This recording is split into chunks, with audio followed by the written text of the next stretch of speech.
मानुषी संवाद में आप सबका स्वागत है। आज फिर हम यही टॉपिक लेके आए हैं, the long history of Hindu persecution in Bangladesh. बहुत से मित्र पूछेंगे कि अभी तो वहाँ कुछ खास हो नहीं रहा, आप फिर बांग्लादेश को लेके क्यों चिंतित हो उठे हैं, कोई नई खबर तो आई नहीं। मुझे लगता है मित्रों कि ये बहुत ही दुखदाई हिंदू बीमारी है कि हम लोग केवल जब कोई बहुत बड़ा हादसा होता है तब जगते हैं, तब एकाएक उठ जाते हैं। आपने देखा जब हाल ही में नवरात्रि के दौरान सैकड़ों हिंदू मंदिर बांग्लादेश में तोड़े गए, लूटे गए, वैंडलाइज किए गए और सैकड़ों घर अलग अलग शहरों में, बस्तियों में, गांव में जलाए गए। औरतों के, स्त्रियों के गैंग रेप हुए, लड़कियों को, छोटी बच्चियों तक को नहीं छोड़ा गया। इतने बड़े और बेरहम हमले हुए जो कि कोई एक दिन की आई गई बात नहीं है, ये कंसिस्टेंट पैटर्न रहा है जब से ये पार्टीशन शुरू हुआ, या पार्टीशन भी 1940s के दशक से, या पाकिस्तान मूवमेंट के शुरुआत से एक कंसिस्टेंट पैटर्न रहा है। और उससे पहले भी कभी डॉक्टर सेन से बात करेंगे, द इस्लामाइजेशन ऑफ बांग्लादेश, ये क्या प्रोसेस से हुआ और वो बंद नहीं हुए हैं अटैक, उनकी वल्नरेबिलिटी खत्म नहीं हुई है बांग्लादेशी हिंदुओं की। ये जेनोसाइड स्लो एंड स्टेडी है और इसी वजह से 1947 में यदि वहाँ 33% हिंदू रहते थे, आज घट के 8% के करीब हैं और रोज पलायन हो रहा है। रोज सैकड़ों हिंदू बांग्लादेश छोड़ के दुनिया के अलग अलग हिस्सों में जा रहे हैं, क्योंकि भारत में उनको वो खुली छूट नहीं है आने की जो होनी चाहिए। तो मुझे लगता है कि हमें भूलना नहीं चाहिए, इस मुद्दे को, इस इशू को जिंदा रखना बहुत जरूरी है, इसकी पूरी हिस्टोरिक जड़ें समझना बहुत जरूरी है। और इसीलिए आज जो हमारे मेहमान हैं, डॉक्टर गौतम सेन और डॉक्टर साची दस्तीदार, ये इनका लंबा इतिहास है बांग्लादेशी हिंदुओं के इश्यूज को जिंदा रखने का, वहाँ पे सपोर्ट सिस्टम्स तैयार करने का। डॉक्टर दास्तीदार अमेरिका में रहते हैं, डॉक्टर गौतम सेन इंग्लैंड में, लंदन में रह रहे हैं, लंदन स्कूल ऑफ इकोनॉमिक्स में पढ़ाते भी थे। तो इन्हीं से पूछते हैं कि ये जो हिस्ट्री ऑफ हिंदू परसिक्यूशन है, Dr. Dastidar, where would you trace its roots? Is it the same old ideology of jihad that created Pakistan, or is Bangladesh a slightly different story? Welcome, Shafali Dastidar ji. I'm so glad you also joined us. So, most welcome. Namaskar. So, can I say it in English because my Hindi is very poor? Very poor. Try to mix the two if you can, a little bit of Hindi, but please feel free to speak in English, no problem. Acha. So, if you want answer in one word, answer is yes.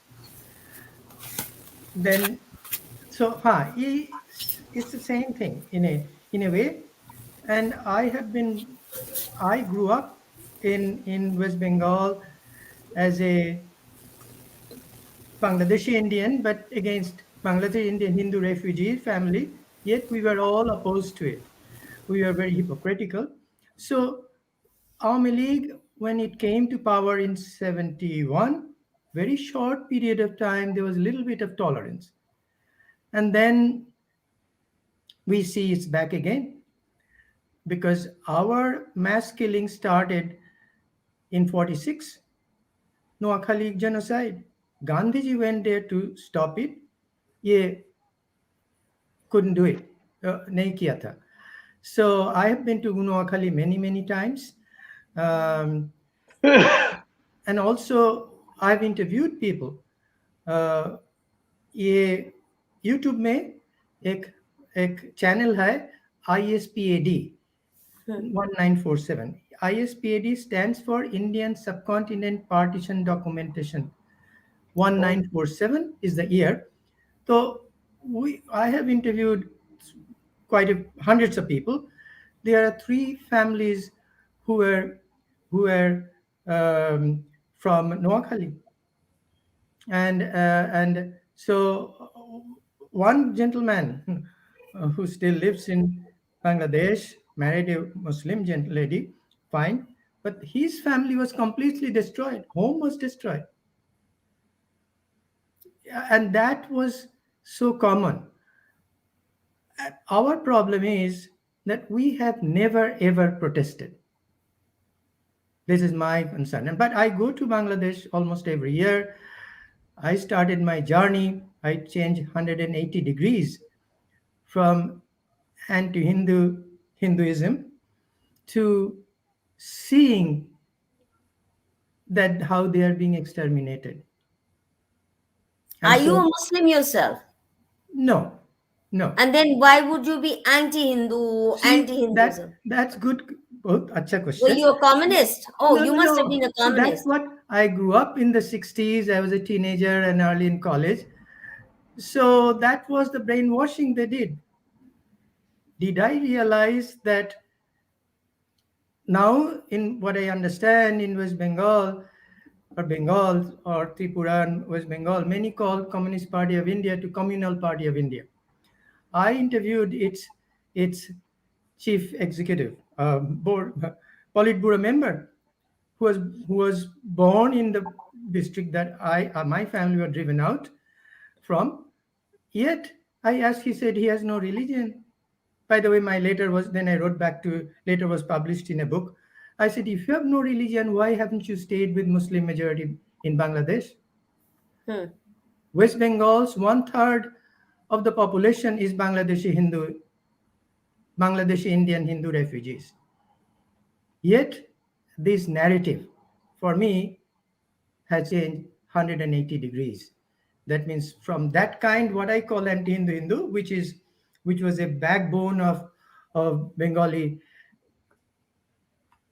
I don't want to use the word, really politics. Liberal So intelligentsia. Would you say Bengali liberal intelligentsia grew to be Macaulayite? no, And I don't want to glorify with liberal. It is a form of racism, self-hate. No, they are not liberal. If it is liberal, you'll go back. I have seen in Bangladesh huge number of secular Muslims who are demonstrating in New York or in Bangladesh against this current pogrom. How many of them have come out in Calcutta? Half of Calcutta is refugee.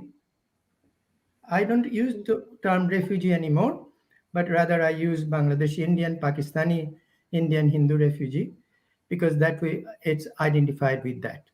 And I have been, by the way, as I changed, you're not here to hear about, but I have been writing about this way back.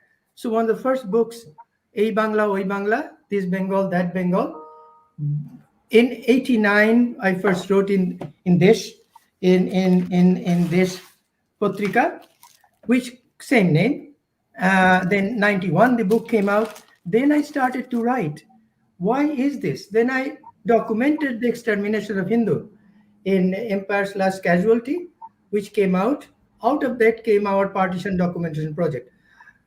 49 million, these documents from the census, 49 million Hindus have been missing from the census from 47 to 2001. We have marched for all kinds of oppressed people in Kolkata. Have we ever marched for our own parents, own family?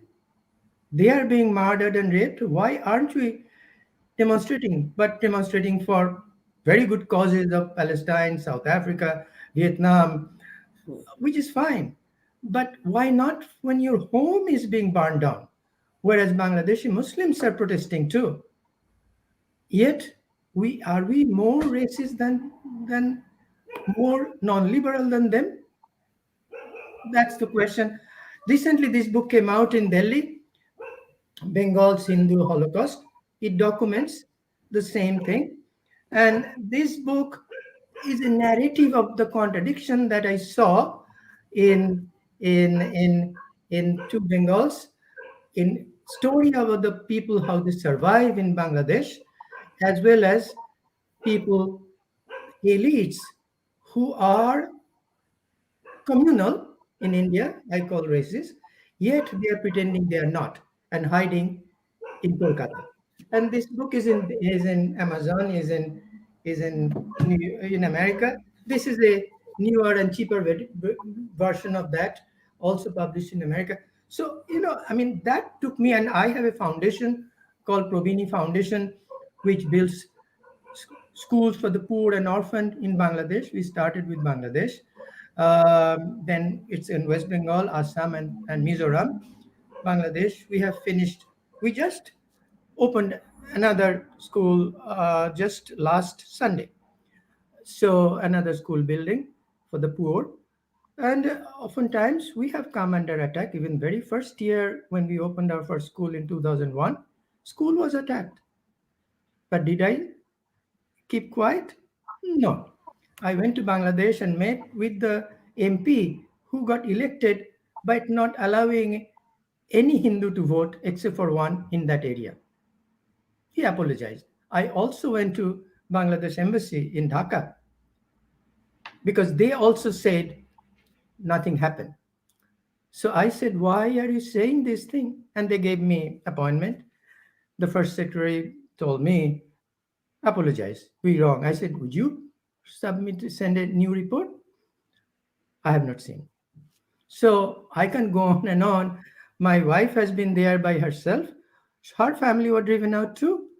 I mean, she became it's a very standard story of refugees, that her mother died because of partition. So his teenager sister became mother of the family, and and she never married. And that is very common of Bangladeshi, Pakistani Hindu refugees in West Bengal. But we don't talk about it.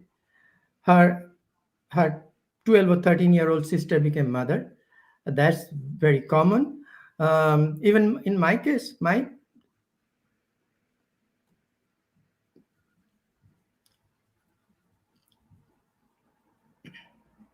can't hear you. I said, are you saying that this teenager sister acted the role of a mother for younger siblings? Yes. You're not saying that she got pregnant and No, no, no, became no, no, no, no, no, no, no, no. No, no, acted no. the She role never of a married. mother. She never married. Actually, that is Hmm. the story of many, many refugee families. Because in India culture, Hindu culture, Jain culture, family becomes very important. So she became mother of the family, raising rest of the siblings who never married. And even in my case, my oldest brother was a medical doctor. He didn't marry until 40 some years, 46, because our cousins had to go to school or they had to get married. Even my parents couldn't send me to school. They were highly educated. My mother stood first in school exam in all of Eastern Bengal in Hmm. 1990. We just found out. I'm setting up a scholarship in Bangladesh in her name. So, and they couldn't send me even to school for first 4 years because they had no money. Though they were highly educated. My father was educated, first batch from Dhaka University, then Glasgow University, engineering. Yet when you take care of your cousins, extended family, that limits your ability. But I have no regrets, and that is a story of almost every refugee family. We call refugee, we call East Bengali, I call now Bangladesh Indian family. May I ask you a quick question?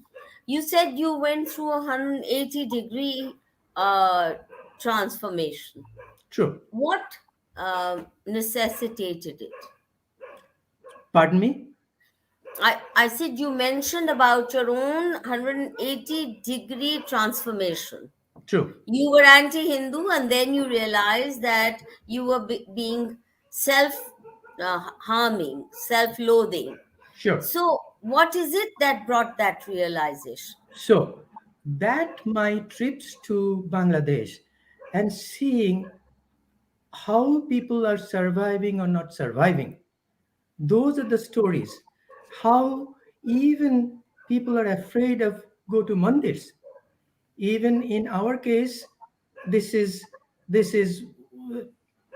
that married women wear shakha, that is the brace, wedding ring, white wedding ring of conch. Many women told us we couldn't wear that on the street, even in very very highly acclaimed families in Bangladesh, in Dhaka. That sometimes we go, we cover it, and there were others in the rural areas. They said, if you do that, we are going to hack you to death. I Oh have my God. been told by my relation that they were still there, how wearing dhuti brings you punishment, even in a very close society where everybody knows everybody. One uncle said, I mean, my dhuti was pulled out, you know, so that by teenagers, which is unthinkable in our culture, that because everybody knows everybody almost, so that it is happening in public. On the other hand, what I was told, or not told, even that's why I'm very, very happy to meet huge number of secular Muslims. The extreme is when I first landed in Bangladesh, it was a Muslim gentleman who we met in America for a few hours, came to receive me at the airport, took me to their home. That's my journey. And then when in Dhaka city, downtown, I bought a ticket because you go to South Borishal, which is our ancestral home. You have to buy overnight ship, ferry. It takes 12 hours something. So you have to buy a ticket. So my kids were little, 3, 4 years old. So I bought the ticket and then was asking the ticket, at the ticket counter, where can I stay? How can I go? And all that. A gentleman, it's a high powered gentleman walking by and heard us. Mr. Abdur Rahman, a Muslim gentleman, he's a deputy corporate head of the largest industry. He comes and says, "No, no, no. Do you know our nation? Hindus cannot go like this. You have to be protected. Do you know where you're going?" I said, "No, I am going to go stay." He said, "No, no, this is not possible." And did you know what he did? He tried to get a ticket. He didn't. He just took his 6-year-old daughter and boarded the ship at night, ship in the evening, because he wanted to give us protection. So he was with us on our first trip from Dhaka, from Borishal, overnight, and Borishal. Then I had to go try to. I was trying to find out my ancestral home from where they went out. It's 15th century. So he was with us. Think about that. I mean, it would be like somebody landing in Delhi, and somebody is going to Andhra, and somebody staying with them to protect. How even a shoe shiner at the boat says, when he realized we are Hindu, he says, "Uncle and auntie, you have to be careful." So I'm talking. This is early 80s, and since then I have made many trips.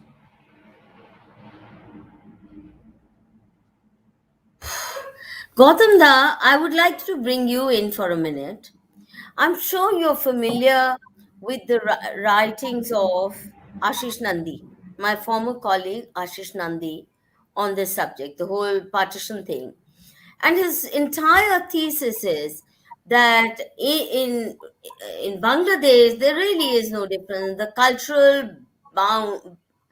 cultural ties, the linguistic ties kept the West Bengali Hindu and the Bangladeshi Muslim together, and that partition never had such a nasty impact in Bangladesh as it did in Pakistan.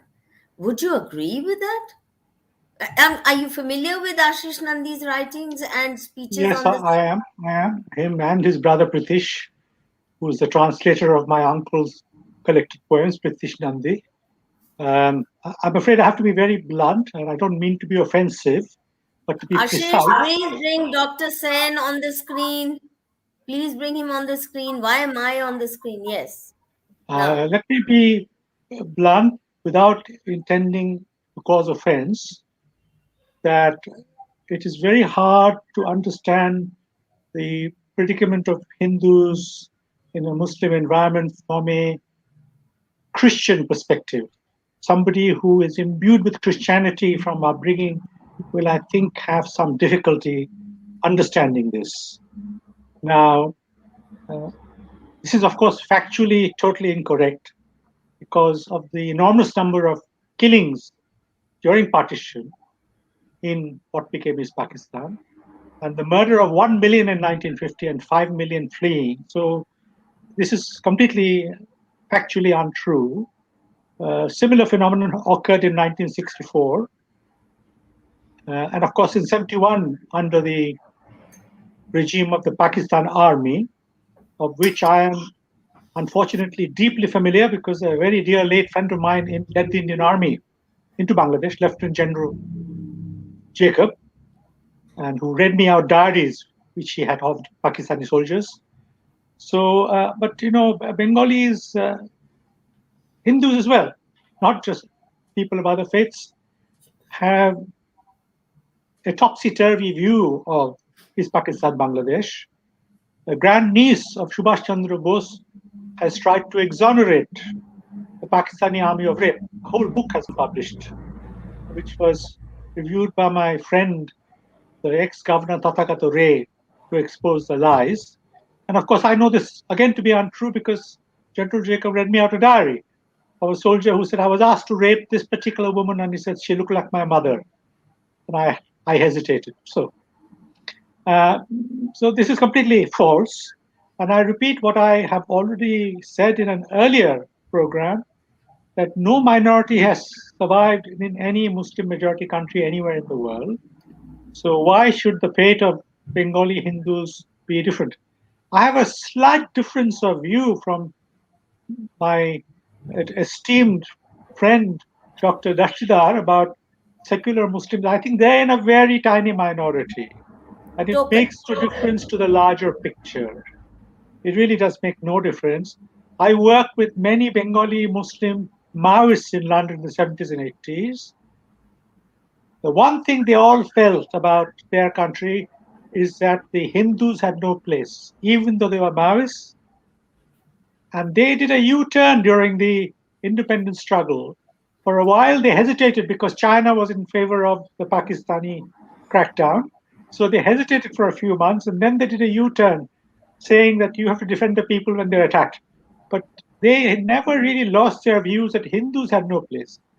Now, this is mainly based on totally fraudulent narratives, completely fraudulent narratives, a narrative which does not hold true at all any longer in any case. So this is something which was shared in Bengal, created by mainly Hindu Marxists, Hindu Bengali Marxists, or repressive feudal Jamindari class, which has constantly provoked the Muslim peasantry. Now, this is actually not quite true because under the British Raj, tenancy was strictly regulated. It was the money lenders who were the source of the greatest distress of peasants. The money lenders tended to be from one community which now dominates West Bengal, one business community. So, be that as it may, of course, the majority of the professional Bengali Hindus have long left Bangladesh. It is mainly scheduled castes and people from the disadvantaged communities who remain. And the Bengali Hindu Bhadralok of Calcutta, which I unfortunately know only too well because I visit all the time, they are motivated partly by caste indifference. Otherwise, they would have watched in silence when hundreds were murdered in the Sundarban Marichapi in 1979. Now, let me just add, it is not true that Bangladeshis and East Pakistanis have been unwelcome in West Bengal. It is completely untrue. Bangladeshi and East Pakistani Muslims have been welcomed immediately into Calcutta. They have been welcomed. Even Shashi Tharoor from the party and the great defender of Islam says there are 10 million of them in West Bengal, at least. That's his figures. They have been welcomed, given ration cards, citizenship papers. You can easily get an Aadhaar card in Bengal if you're from East Pakistan, Bangladesh. So it is not true that Bangladeshis are unwelcome. They have been welcomed provided they're Muslims. It is the Marichapi Hindus whose voting intentions are suspect who were slaughtered by high caste Hindu Marxists. Let me add one more thing. I can give you a list, since now I'm getting on in age, of 30 leading Bengali Marxist scholars. Harvard, Chicago, Columbia, Calcutta, Delhi. Every single one of them is politically Islamic. Every single one of them, and I say politically Islamic with emphasis. They are politically Islamic. Can you name some? Can you provide us some names? I think you and I may be subject to legal action because we would have to demonstrate I'm sure that. they're proud of it. Hello, Gautam Da, they would feel if proud I say of Harvard it. and Columbia, I think the names can be guessed very easily. These are all politically Islamic. Even No, but I mean, take Amartya Sen. He's more Christian than Islamic. I mean, I would say 20% Islamic and 80% Christian. Hasn't he converted? he comes from a branch of the Brahmo Samaj which was deeply influenced by Christianity, because the Brahmo Samaj was never one unified ideological entity. Some of them were deeply influenced by Christianity. So yes, I am not going to argue with that if that's what you say. But there are others who I know very well. They are all imbued. And as Dr. Dastidar said, all of us, including me, we were brought up in an atmosphere of total brainwashing. English medium schools, higher education dominated by blatant liars. People like Irfan Habib, Romila, even somebody I once respected, Omio Bagchi, very distinguished economist who has written good books on economics. All of these people brainwashed us into believing Hindus were the problem. Now, the Hindu problem has largely been solved in eastern India, has largely been solved because the direct action day in Calcutta was intended to make the professional middle class Hindus flee Calcutta. That was the aim, so that it would be part of Pakistan. Now, this failed because of this brave soldier of Hinduism, Gopal Mukherjee. Gopal Pacha. That's what we call him affectionately, but he's actually Gopal Mukherjee. And of course, the bitter struggles of Shah Prasad Mukherjee and N.C. Chatterjee and one or two others who fought to prevent this happening. Now, Jinnah's original demand was all of Bengal, Assam, Tripura, plus the Northeast and all of Punjab. The British were inclined to give Punjab definitely, but the Muslims made a mistake of starting riots and the Sikhs turned against them. In Bengal, they didn't want to push their luck because there was already opposition. They wanted the Northeast secure geopolitical entity in which they would have influence. That is why they seized Gilgit immediately on independence and handed it over to Jinnah, immediately, Major Brown. Now, to me, what is occurring is a larger historical story unfolding where Kashmir and Bengal share a lot. People seem to think that they are different. They are not. You have a demographic transition, which, of course, in Kashmir preceded Indian independence. And then you have the great expulsion of 91. This has already happened successfully in East Bengal from 32% to 8%. And Muslim Bangladeshi demographers are saying it will be zero in 2050. Because no minority community has ever survived in a Muslim majority country. Now, this is now unfolding in West Bengal, thanks to Gandhi and Nehru, who were determined at all costs to ensure that the Muslim population was not exchanged. So the exchange occurred, but it was one way. The Hindus have come away. The Muslims have gone from 12% to 32%. Now, the electoral arithmetic, which I had done in May and tried to explain to my BJP friends, means that the Trinamool Muslim Party cannot be removed because if you have 32% of the vote, you need another 8% to have a complete majority. And that's exactly what happened, because only 10.4% of registered Hindus voted for TMC and 20% of those who actually voted. So basically, you will never get rid of the Islamic TMC except by force.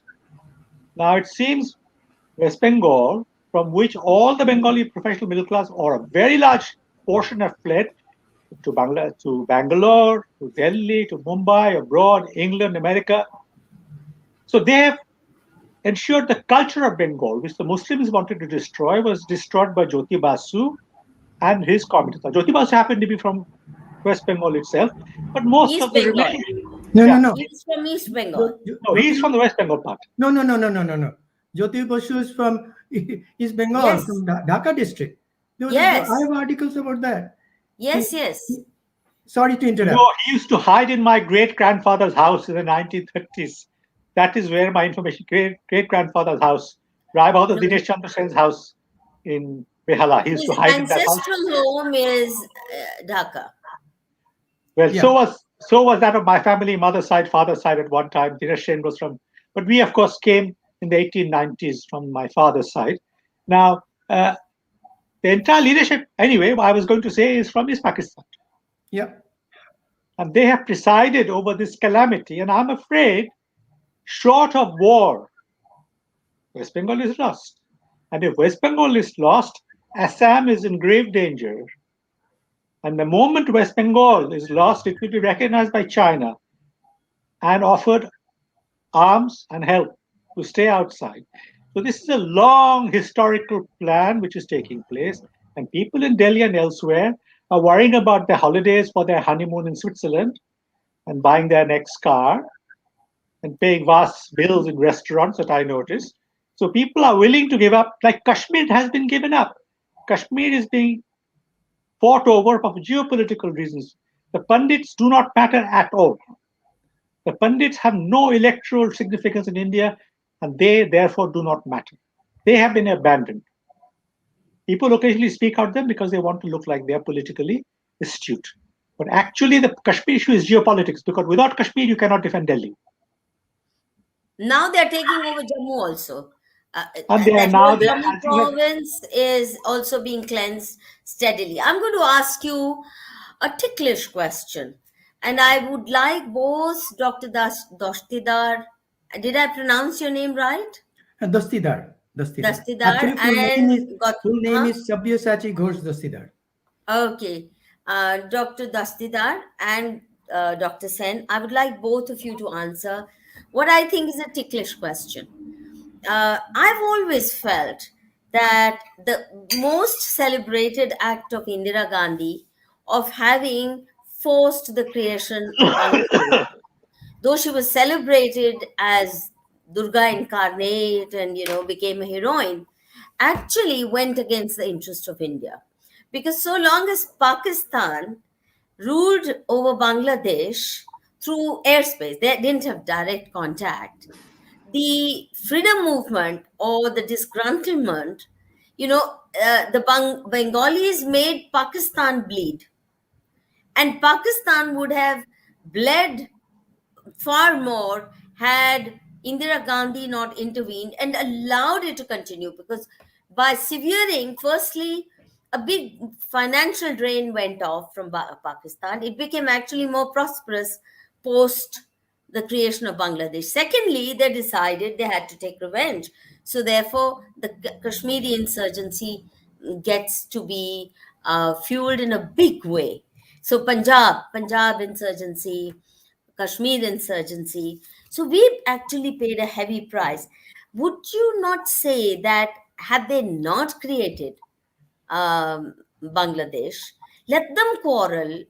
And at that time, if you remember, pre 1971, all the Bengalis who wanted to leave Bangladesh or economic refugees from Bangladesh or East Pakistan would go to Pakistan. They never came to India. It's only after the creation of Bangladesh that we have a huge population of illegal Muslims from Bangladesh.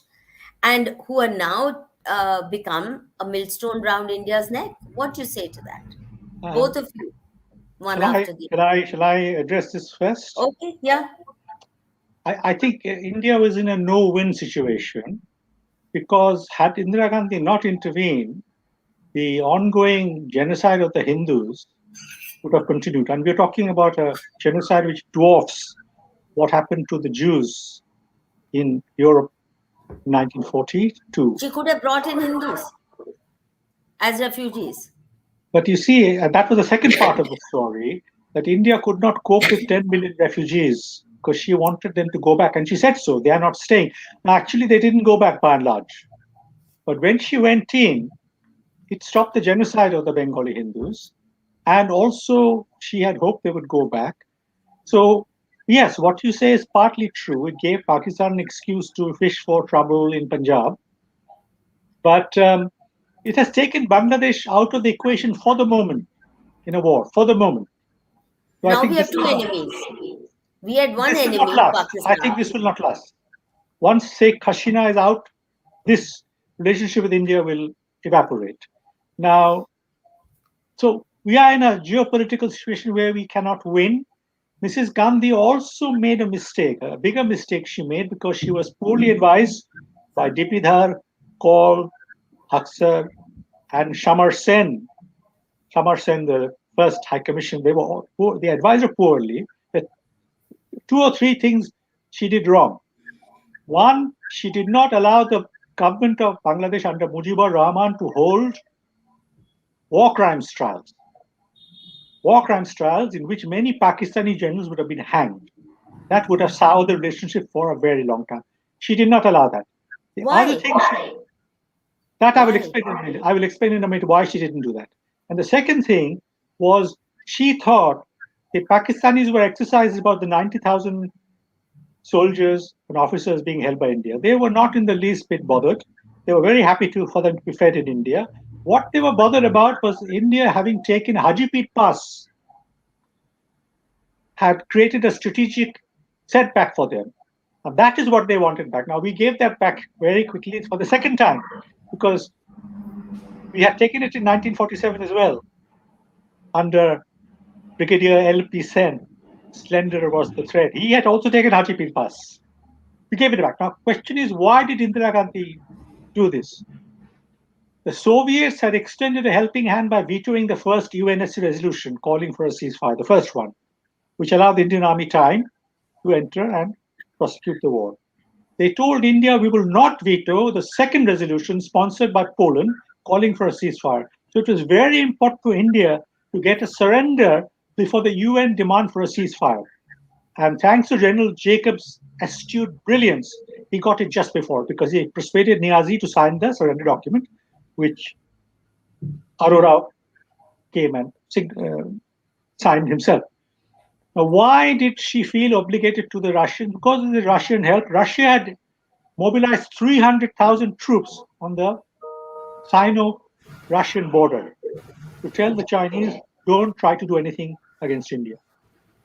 And Russia was obligated because they were about to sign the 1972 SALT treaty with the United States. And they did not want to lose the opportunity. And the United States was pressing Russia to tell India not to be harsh with Pakistan. And all our advisors were pro-Soviet.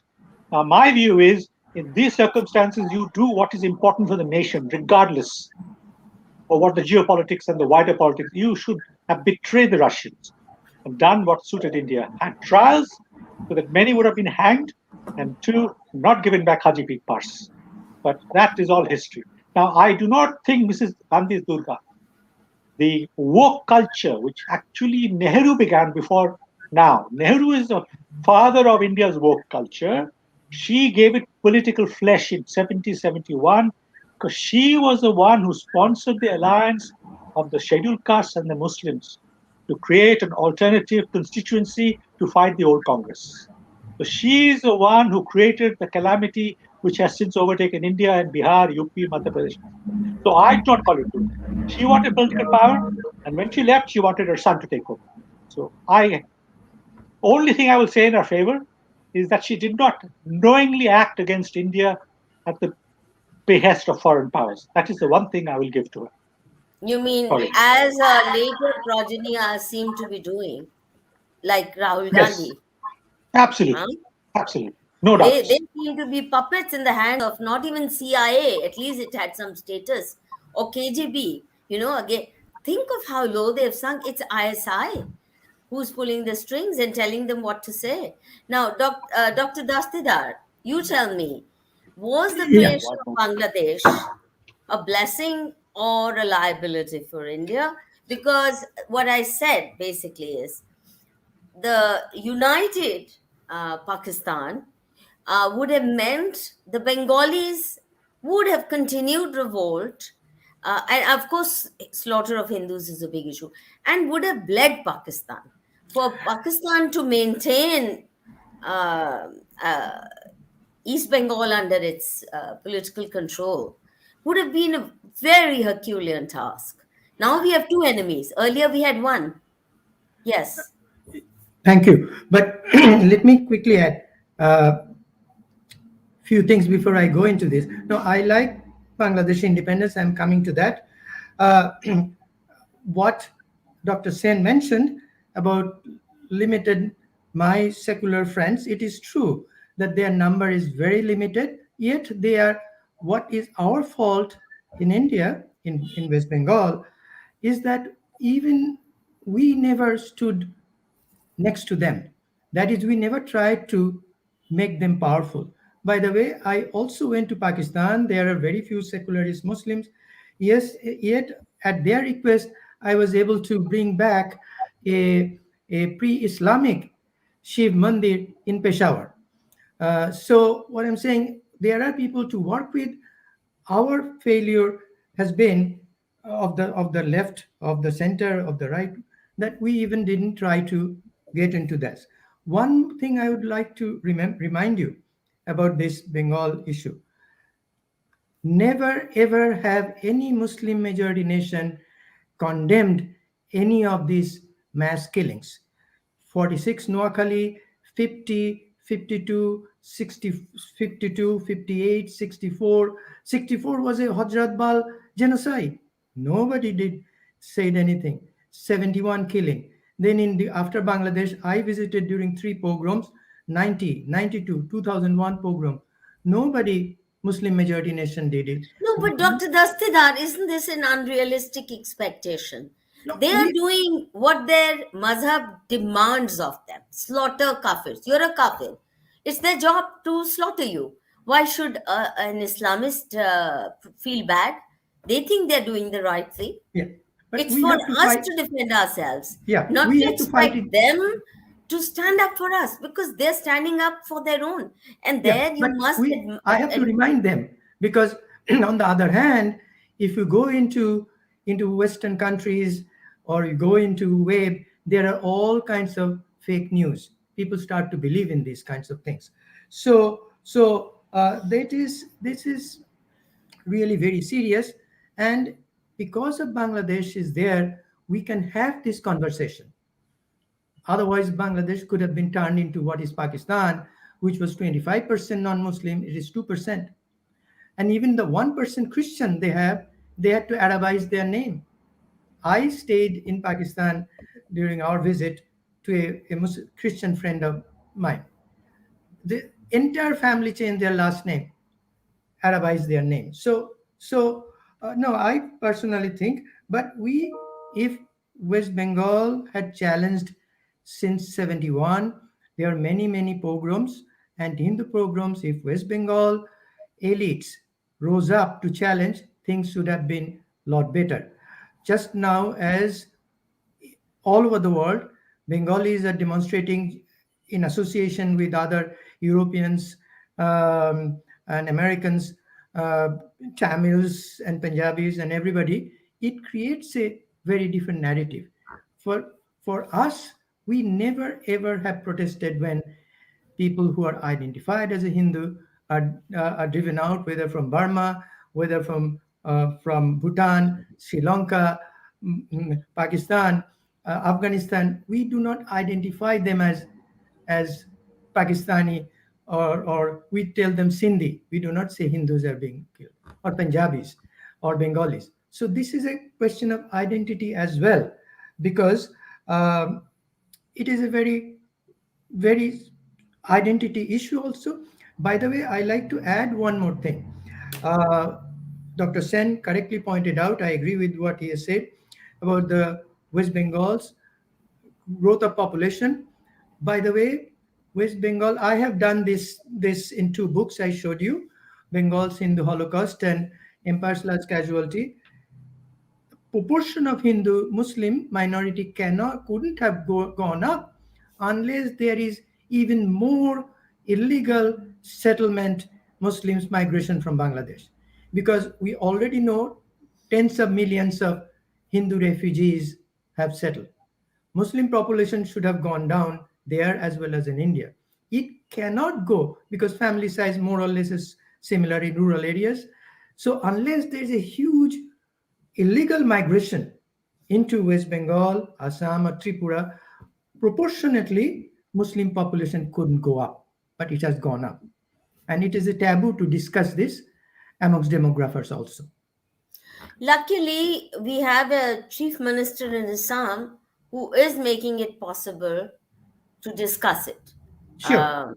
Himanto Viswa Sharma is now taking a tough stand, and I would say his life is in danger because Assam has not witnessed a chief minister of this caliber who is being bold and blunt But about demographic jihad. And but do you think it's practical and advisable to send back illegal Bangladeshi migrants? so I don't know, because how do you do that unless the other person agrees? I told Bangladeshis who want to listen to me, they are asking Rohingyas to go back to Burma, which we call Myanmar. I said, I am with you. But would you also ask Bangladeshi Hindu refugees to come back to our country, our land? I never get any answer. But it is for us, we have to demand. There is no question, that's No, our what I homeland. want to know is, would it help the cause of Bangladeshi Hindus if India started pushing out illegal Bangladeshis through whatever means necessary? If it started and made the message very clear, no more illegal Bangladeshis, even if they've got ration cards, even if they have managed to acquire fake documents, you can easily tell fake ones from real citizens of India. What if Indian government started doing that? Would it help you or make things worse for Hindus in Bangladesh? Um, I am not sure, because it could make it worse. Because unless there is a unified movement in other parts of India, things will not work. That means if West Bengal, or I'm just saying, or Bihar, or Maharashtra denies this is happening, then it becomes a big problem.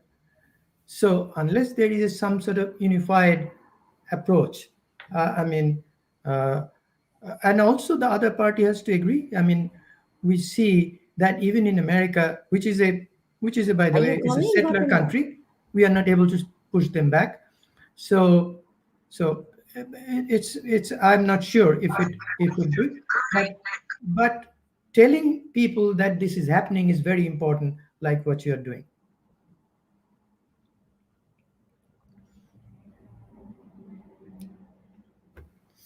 It seems to me that Bangladeshi Hindus aren't clear what would help them. For example, now I see three possibilities. One is that India starts pushing out illegal Bangladeshis and makes it clear that if um, unless firstly, no relations, no trade, no nothing, if things are not safe. Take a tough stand. And for every one Hindu attacked, you push out 1,000 Bangladeshis, no matter what it takes. Don't bother about legal niceties because On the other side of the fence, there are no legal niceties taking place. That's one. Tough retaliatory action. That's one. Second would be to say, okay, you don't like Hindus. Why don't you send all Hindus to India and we send you back all Bangladeshis? So you then live with your own kind. You can have full-fledged Ghazwa Hind or whatever. What's it called? Darul Islam in Bangladesh. You don't have to suffer Hindus, and we don't have to suffer Muslims. So please take them back. Now, would Bangladeshi Hindus prefer that kind of an option? And the third one would be to seek, in a very determined manner, international mediation, or not mediation, intervention. You know, the way Pakistan, for example, makes life hell for India on the global platforms, making it appear as though India is turned fascist, anti Muslim, we are carrying out ethnic cleansing, all lies. And if we did that in full measure, do you think that would help? What would help most? I've never got a clear answer from a Bangladeshi.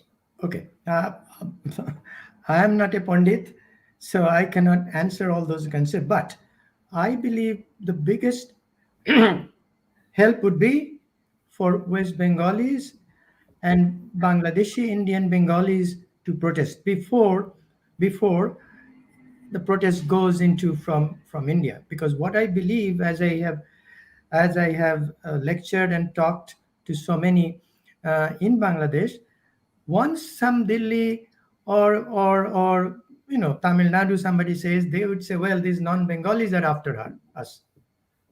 So it's listen, Bengalis are not saying it. So it first layer, it has to come from Bengalis, who are the ones who have suffered. So Yeah, but they've turned commies and Islamists. They're not even defending their own. They didn't mind. Agreed. They didn't mind their own being killed at the hands of Mamta's TMC goons, most of whom are former communists or jihadis. They don't mind it. They quite celebrate, they quite defend. So I don't think that your demand or your expectation is realistic. I'm going to ask Gautam Da. Gautam Da, I want to know. I don't know if you heard me. I said there are three options. One is strong retaliatory action against illegal Bangladeshi Muslims. You touch one Hindu, we send back through force and whatever it takes 10,000 Bangladeshi Muslims out of India. I know it's easier said than done in a farcical democracy that we run. But I'm saying that kind of retaliatory action is one option. The second is to say, look, you can't stand Bangladeshi Hindus. You want to create Darul Islam. Okay, send them all to India and we send you back all your Bangladeshi Muslims so that you are clean and you don't need to suffer kafirs, and we are also better off without so many Bangladeshi Muslims.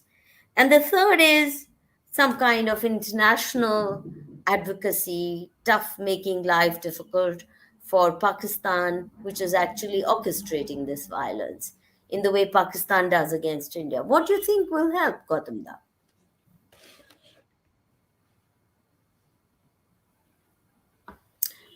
Mike? Yeah.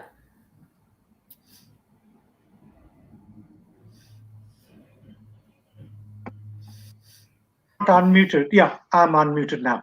I think the first problem which arises for any such proposal is what kind of government is in Delhi, what kind of parliamentary majority it enjoys, because even now, not having two-thirds in the Rajya Sabha means there are many important legislative issues which cannot be implemented.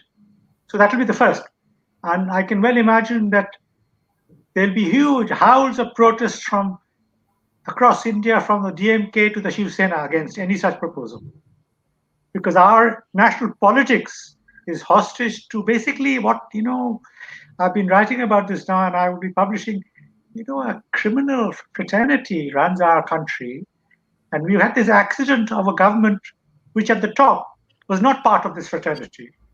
But they are surrounded by criminals in such a way that they can't find honest people to work for them. It's not that. No, let's first discuss the issue at hand. What Okay, would let me work? say it will See, not happen because in no, no, that I 1940, know. I know it won't happen. I know that it won't happen. That's not the point. I want the best case scenario, at least in my mind, a certain clarity. Let's you say, know, let me. let's say it won't ever happen, but let's say I got power tomorrow morning through some magic wand. What would I do that would really help? I know I won't get it, but I I still have want a. that clarity. I want clarity for our younger generation that listens to us, so that in case some of them come into power, in whatever position, they know which way to go, not to be constrained by the chains of today and the baggage of yesterday. What would help? Let's Okay, do best case I have a scenario. very specific proposal, which I Yes. think may be more realistic as an initial step. Because, in 1949, before Patel died in 50, they had proposed an exchange of populations or an invasion of East Pakistan because they Yeah. wanted to curb the atrocities. And Nehru instead signed the Liaquat Nehru Pact to give them cover to carry on. And that's when Shyam Mukherjee and the other cabinet member from Bengal, Niyogi, left the government. But Yes. what I would say we do now, which is more feasible even for a relatively weak government, is to give work permits to those who have come illegally rather than try to expel them straight away, but take away their voting rights. That will be entirely within the constitutional framework of India as it is today. So, say you have work permits which expire when you die, but you do not have voting rights. Now they have both. That will be the first step. And for that, we need to bulldoze what the government is now frightened to do, which it said it would, the NRC. That is the very first step. And implementing the NRC is a lot easier than people imagine. Because you can't actually go house to house in Bengal. There are many places where you cannot enter. You will not be allowed to enter. Even census takers do not enter. Hmm. Yeah. They don't. They just invent. But you could do the NRC because you could impose such sanctions that people will be obliged to come forward to register. For example, you give them a week, then you cut off their phone. You give them a month, you cut off their water. Give them 6 months, you cut off their electricity. So they will then all rush to the center to register as citizens of India. Now, this would be a more realistic thing. The other three that you would are suggesting are desirable, but I think really not feasible. Exchange of population is not feasible. Bringing in all Hindus. This only has happened in the past in the context of major upheavals like war. So I'm not optimistic. No, I'm not talking about realism. I'm not asking you to be optimistic. I'm saying what would be the best case scenario. And let me explain why I'm asking you. If you remember the virulent, nasty protest that broke out all over India after the Citizen Amendment Act was passed by Parliament. Now, what does that, वो जो नागरिक अधिकार जो किया नया कानून लाए मोदी सरकार, I want to explain it for our Hindi audience. उसमें क्या था? केवल ये कि 2014 तक जितने हिंदू आ चुके हैं परसिक्यूटेड पाकिस्तान से, अफगानिस्तान से, या हिंदू भी और पारसी भी और क्रिश्चियन भी, जितने आ चुके हैं वो करीब 35,000 कुल हैं, वो उनको सिटीजनशिप दे देंगे. ऐसा नहीं था. मोदी सरकार ने शोर तो बहुत मचाया कि ये बहुत प्रो हिंदू हैं, किंतु परंतु उन्होंने ये बिल्कुल नहीं किया कि खुला न्योता दे दें जैसे इजराइल जूस को देता है कि कभी भी कोई हिंदू जहां दुखी है वो आ सकता है. ऐसा नहीं हुआ. अच्छा, दूसरी तरफ हमारे बहुत से हिंदू भाई उनकी तरफ हो गए, अरे ये तो एंटी मुस्लिम है, एंटी मुस्लिम है. Now look at the astuteness of the Muslim leadership. Why do you think they went berserk? They knew CAA does not mean even one Muslim going out.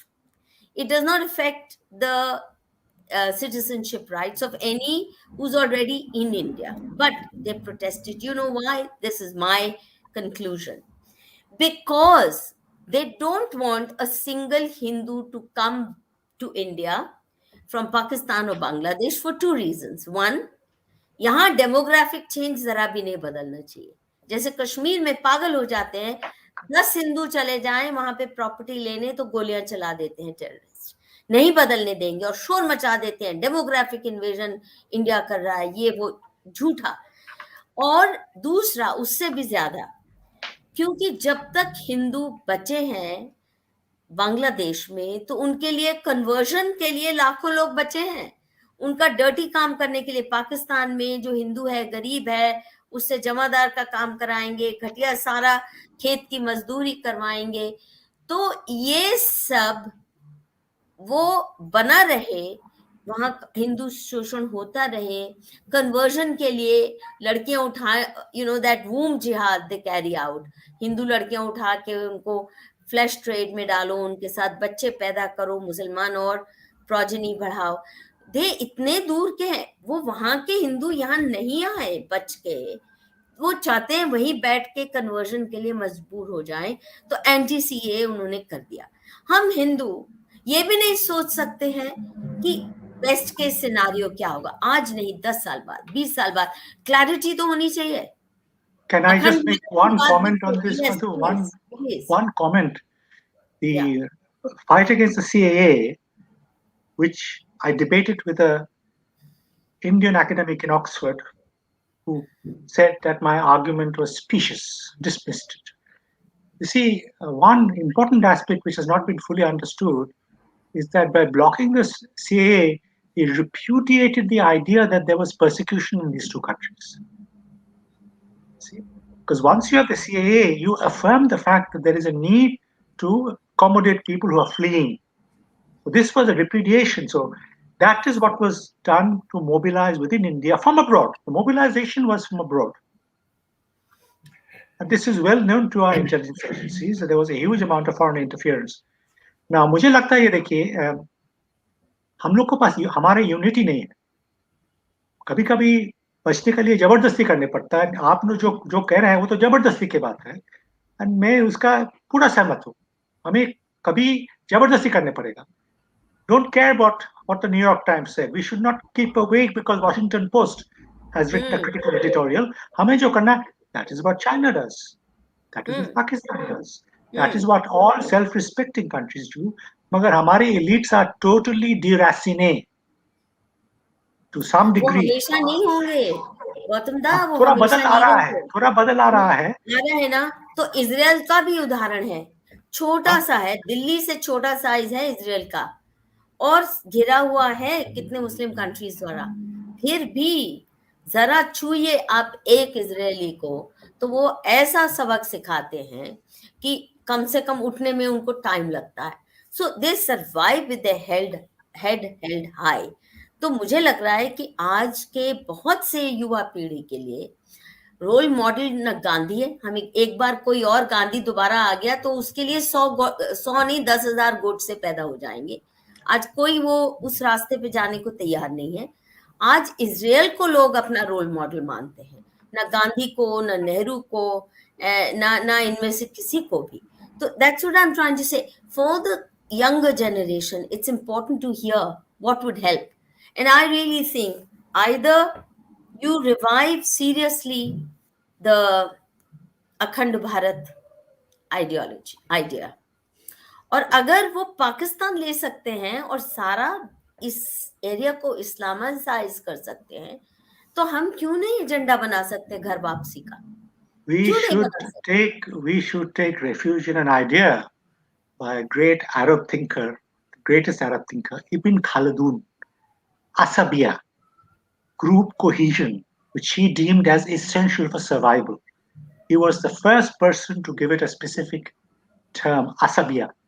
And that is what we lack in India. And that is what you are correctly saying is there even in Israel. But Israel, in a way, has no choice.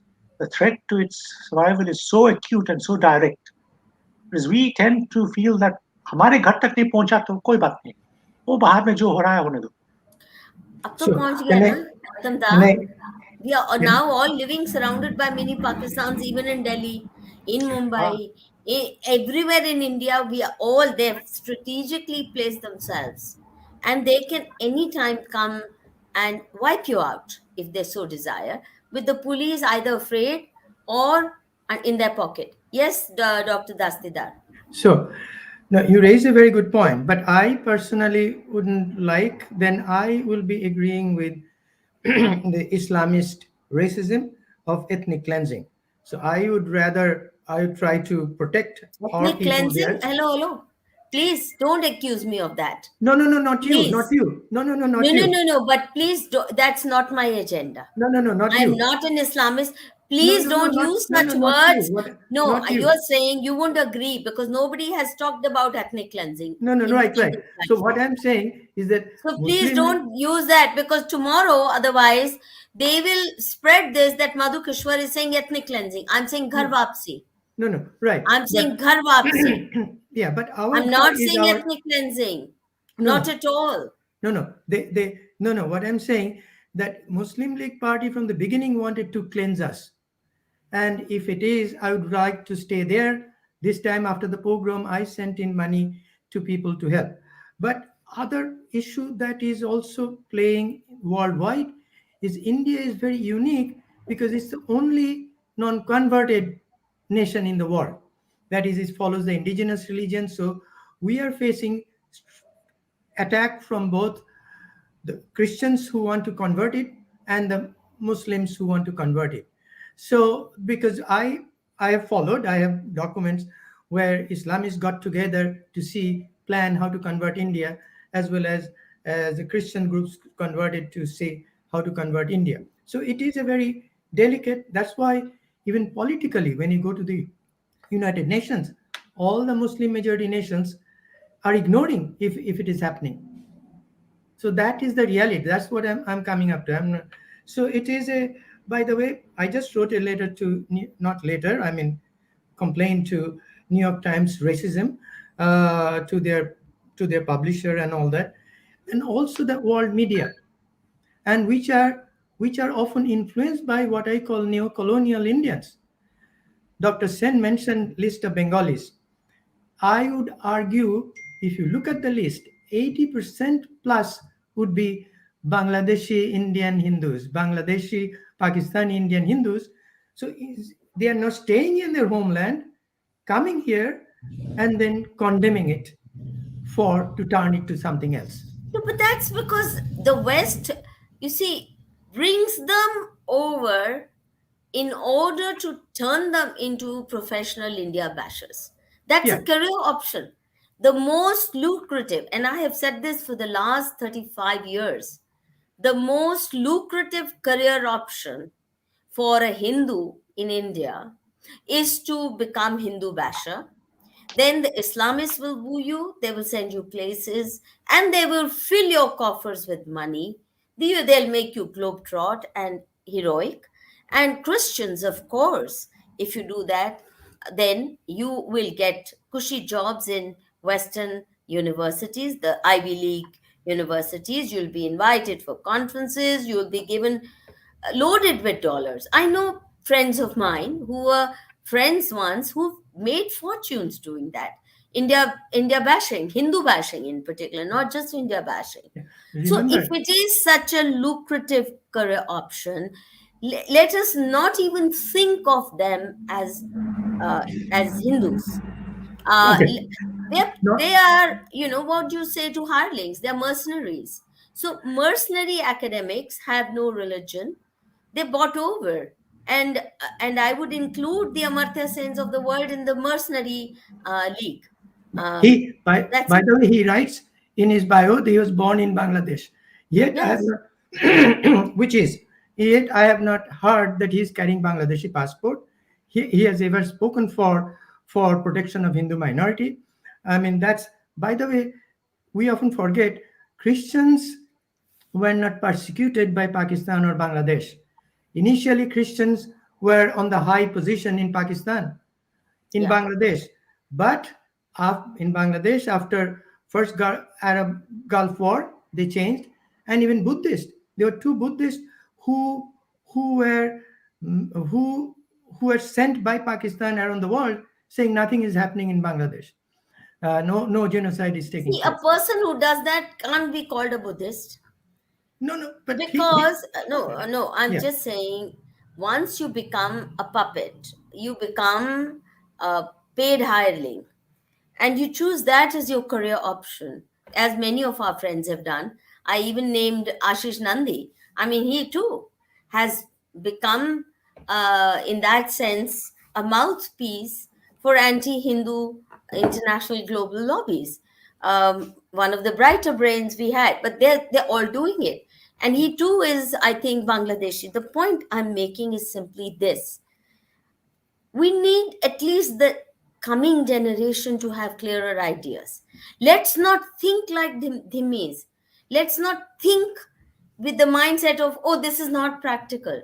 I mean, those who thought of Ghazwa Hind, that Prophet Muhammad ji, sitting in Arabia, he says, Ghazwa Hind, सारा हिंदुस्तान आपको convert करना है, हर मंदिर तोड़ना है, हर बुत. Imagine the grandeur of the vision. Or sure, because the vision is so grand, though crackpotty, but his followers actually implemented it. sure. Jinnah, after all, forced a partition simply by just thinking big. And we don't, we are so diffident. I'm saying let's not be diffident, at least in thinking, so that the next generation at least draws some inspiration in terms of having bigger goals. Can I Muslims just think intercede? 500 years ahead. We Can don't I even just think 5 years ahead. Yes, Gautam Da, come in. just intercede with one point? Yeah. I also do not accept the term ethnic cleansing because what we are talking about is ghar wapasi. But we should also be laser focused on the reality on the ground in various parts of India, West Bengal, Calcutta, and Delhi, which you know better than me, Madhu. And a lot of these areas of India and substantial chunks of them have de facto independence from India. They really are not. In fact, they don't even pay taxes because it's all self employed. They don't pay taxes. They, of course, take advantage because in 2018, 80% of all scholarships in India went to Muslims. 80% of all higher education scholarships were given to Muslims in 2018. Now, many parts of Calcutta are not part of India. De facto, they are part of a different country.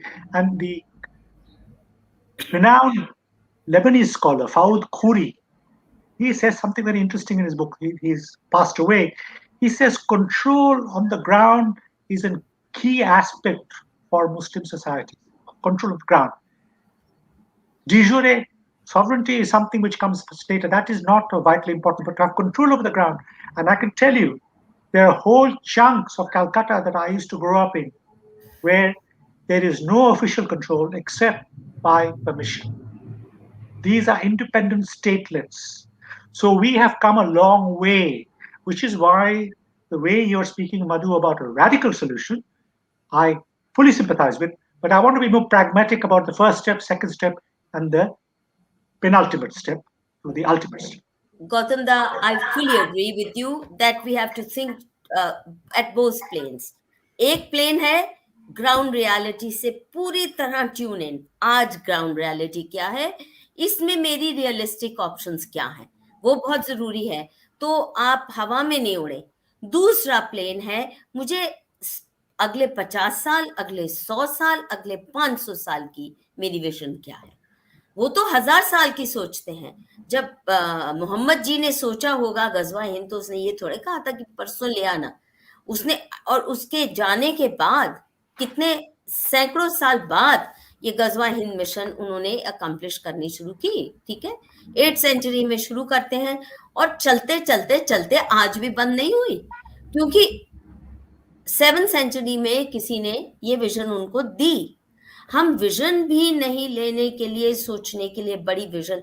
अखंड भारत आज moon से नहीं निकलता है किसी Bharatiya Janata party के या किसी आरएसएस के या किसी और के अखंड भारत की परिकल्पना भी छोड़ दी है।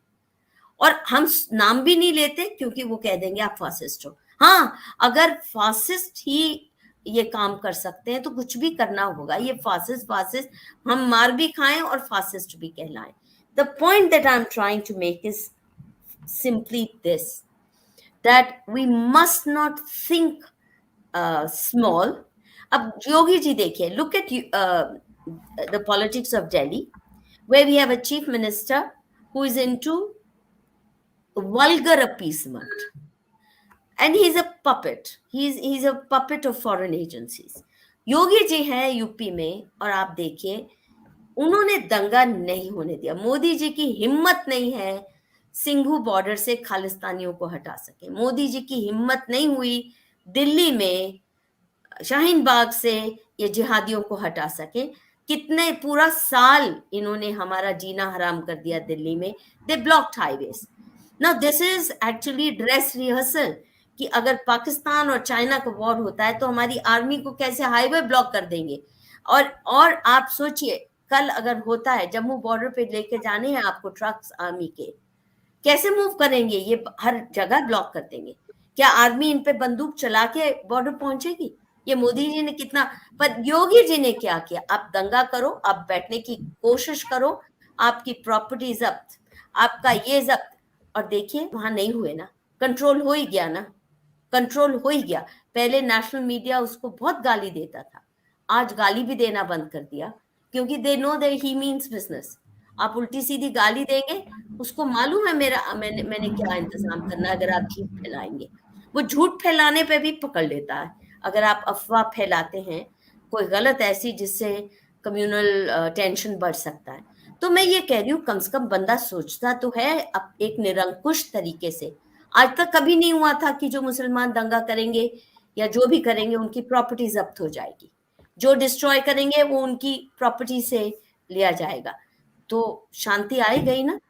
तो ये आखिरकार हैं तो हमारे बीच में से ही। ये बहादुर इसलिए बनते हैं क्योंकि एक हवा बना दिया है, पुलिस को खरीद लेते हैं, हमारी पुलिस खरीद लेते हैं, हर थाने को इनका चढ़ावा जाता है। They know the police will not touch, the politician is afraid, but Yogi is not afraid and so they are afraid of him. The point I'm trying to say is it's time to think like Hemant Biswa Sharma. It's time to think like Yogi. It's time to let the younger generation think and aspire big and aspire for अखंड भारत, चाहे वो 500 साल में हो। क्योंकि हम तो युगों में विश्वास करते हैं, हम कोई ईयर्स में तो करते नहीं हैं। तो ये कलयुग भी तो जाएगा, तो हमें तैयारी नहीं करनी है क्या उस सतयुग की? उस सतयुग के लिए आज ही तो तैयारी करके बैठेंगे हमारी नई पीढ़ी के लिए, और डरे दुब की बात करेंगे। No it's not possible, Modi will not do it. Modi is not a permanent fixture in Indian politics. Modi's come and go, and so long as people are willing to think courageously, what we have lost is unprecedented. So we need unprecedented steps to recover it. It cannot be mealy mouthed measures like please UN में कह दो, please इनको condemn कर दो। अरे नहीं, उनको फर्क नहीं पड़ता। They don't care about condemnation. You think Pakistan cares about condemnation? No. They actually manipulate the global system far better than India has ever managed to do through its diplomatic efforts. So, concluding remarks to both of you, I have said enough. Now, I know, Gautam Da, you have to go take your wife for a medical appointment. So I want to give you and Dr. Dastidar the final concluding comments, and then I'll take from our audience, I'll take whatever comments they're coming up with, that I'll handle, and maybe Dr. Dastidar can stay. But Gautam Da, let's hear your concluding comments. I am sympathetic to the difficult and often cruel dilemmas government faces, and that includes Modi's hesitation to take action in single border, because ultimately you have to take violent measures. But I wrote an article in the Sunday Guardian a few months ago, which was appreciated in official circles, I understand, where I recommended some of the measures which Yogiji is taking, that if it's an illegal occupation or a blockage, the leadership will be fined, and fined commensurately with the damage they've done. This is what I'd recommend. So that is one thing which ought to be done. On the much deeper and tragic question of the Bangladeshi Hindus, I had never been sure whether they should be invited to come to India, but now I think there is no solution. I know most of them do not wish to leave their hearth and home that they consider their ancestral homes, but I would say at least offer them the option. That is why you need the CAA and make the restrictions a little bit more lenient. It will be good for Bengal's demography for a start. So this is something I would say, because we people in India should care for Hindus, and I'm afraid we should care especially because these are the most disadvantaged groups. These are the people who Jogen Mandal in 1947 thought he would represent, but had to flee to India. And we did not know how to use Jogen Mandal. We let him die in poverty and obscurity. We did not use it. And look at the monster of Dalit politics which has come to haunt us.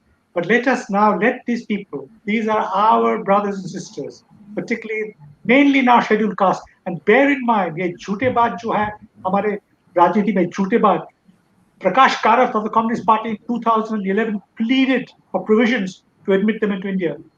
In 2003, Manmohan Singh pleaded, and Prakash Karath pleaded because they were scheduled caste. And then they all did a U-turn because this was something to beat Modi on the head with. So ये झूठे बात को मैं बिल्कुल I don't pay any attention. मैं जो करना है, and फिर भी मैं कहूँगा I want a lot more from Modi ji, but मैं सोचता हूँ without Modi ji तो we would be finished. Oh please ये मत कहिए. अब देखिए, we have survived Holocaust after Holocaust. और ये कहना without Modi ji will be finished, मैं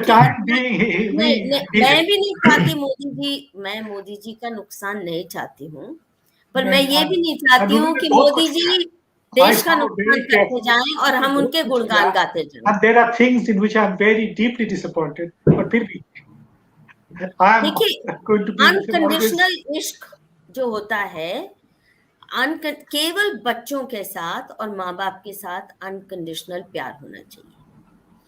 Parents owe it to their children and children owe it to their parents की अनकंडीशनल प्यार. भाई बहन के साथ भी अनकंडीशनल हो सकता है, आपके ब्लड सिबलिंग्स जो हैं, पर किसी पॉलिटिकल लीडर के साथ अनकंडीशनल इश्क अच्छा नहीं होता.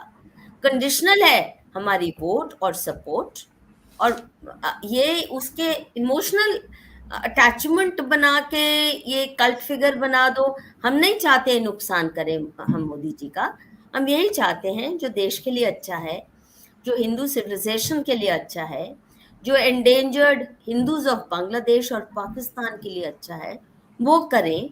और ये नहीं कि जिहादियों को सपोर्ट करें जो अभी तक करते आए हैं, मदरसों को सब्सिडी दें, ये तो नहीं होना चाहिए. तो हम तो यही कह रहे हैं, जायज बातें हैं. डॉक्टर दास्तीदार, आपका concluding comments. So, yeah, I see what you're asking. I see a big hope, because when I started this partition documentation project, it was a part of me visiting Bangladesh, and then I've been to over 100 countries in the world to see how their oppression have museums. So partition documentation project, when I started to document it, there were hardly that much support. But within now 20 years, I see a complete turnaround among second and third generation people who are daily hundreds of emails sending. They want to join us. They want to, help us. So what you are asking, I think there is already a turnaround. And that is also very, very evident how this Bangladeshi, Pakistani, Indian, Hindu refugee communists who came to power with a false narrative won 90% of the seat at one stage, has zero. I am not a Pandit, fortune teller, but in my first writing, I started to write, this narrative cannot stand forever. And now I see there is a consciousness, the sectarian identity of so-called Hindus, because meaning they identify themselves with a regional group rather than as a whole, as opposed to Christians or Muslims who identify overall. So that is also changing. For the first time during after this Bangladesh pogrom, Durga Puja pogrom, we saw demonstrations in Europe, America, and other parts of India. So itself is changing. So we need that change for us to be able to move forward.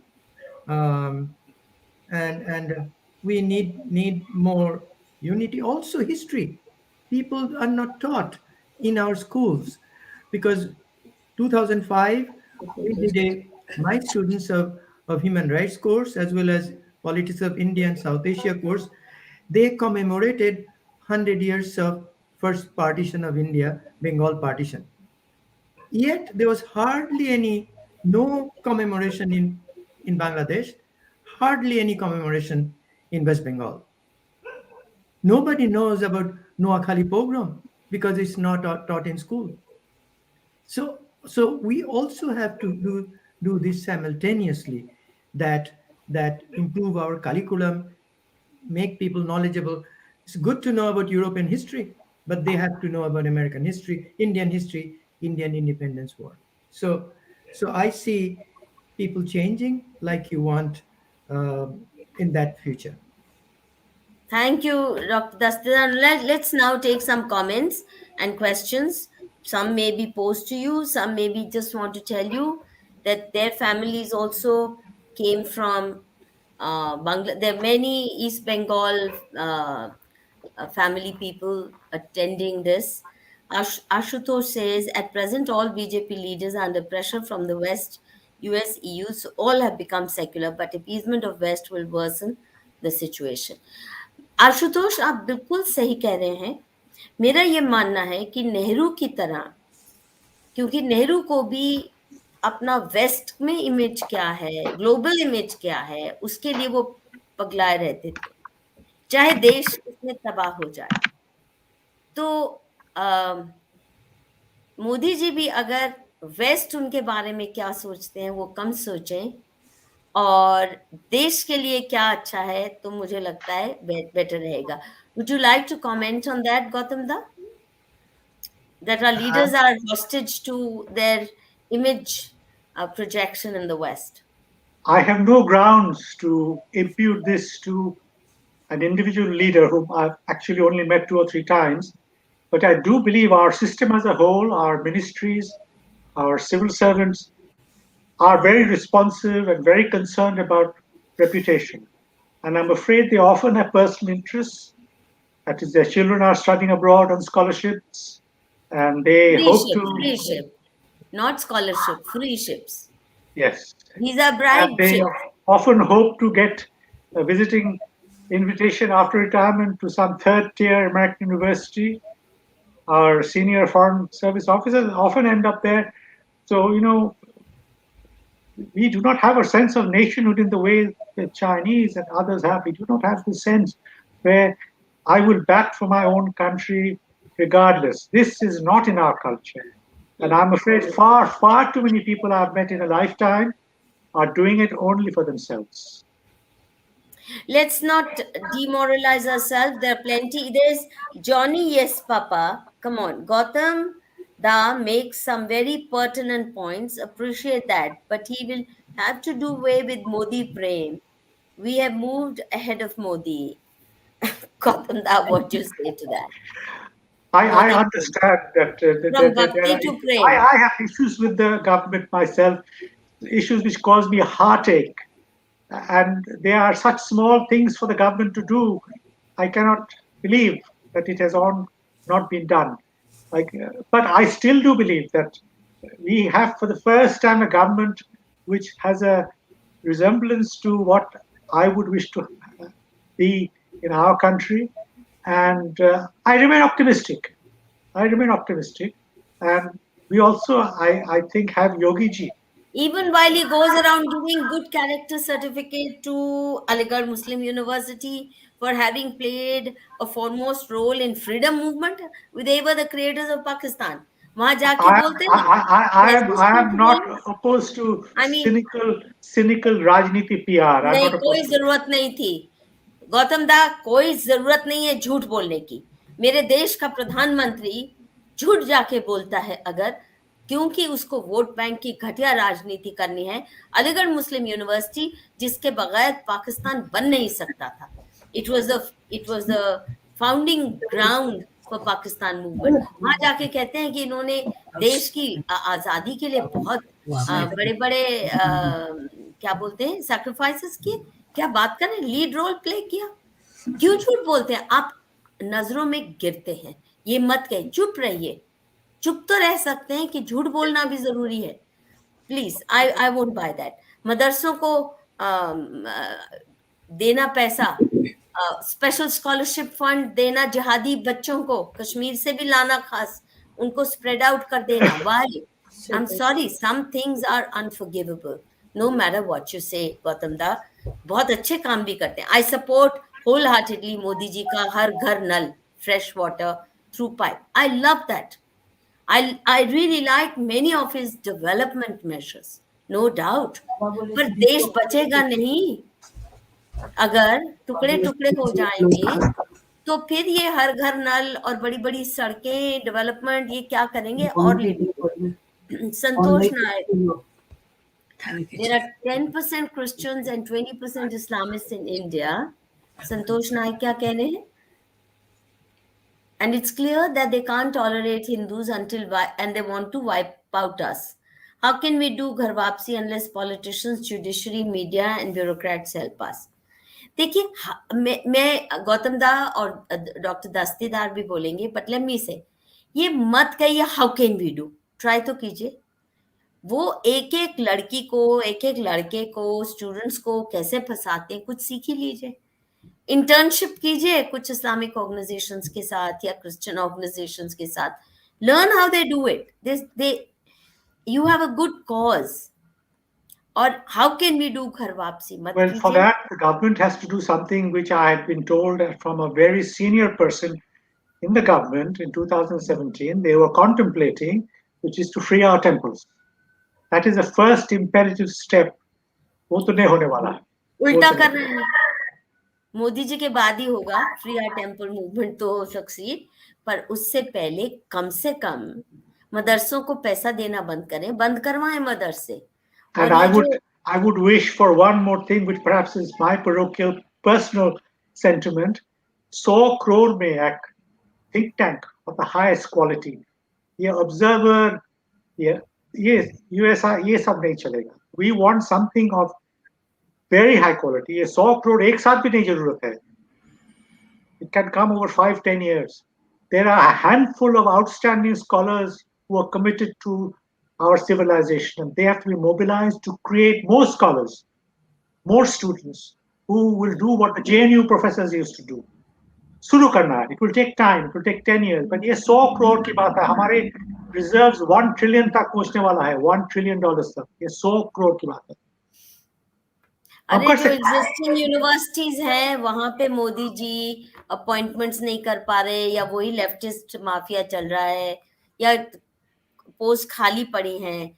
आप existing universities को ही कम से कम mobilise कर सकते थे। You could change the curriculum, नहीं कर रहे ना, डरे हुए हैं।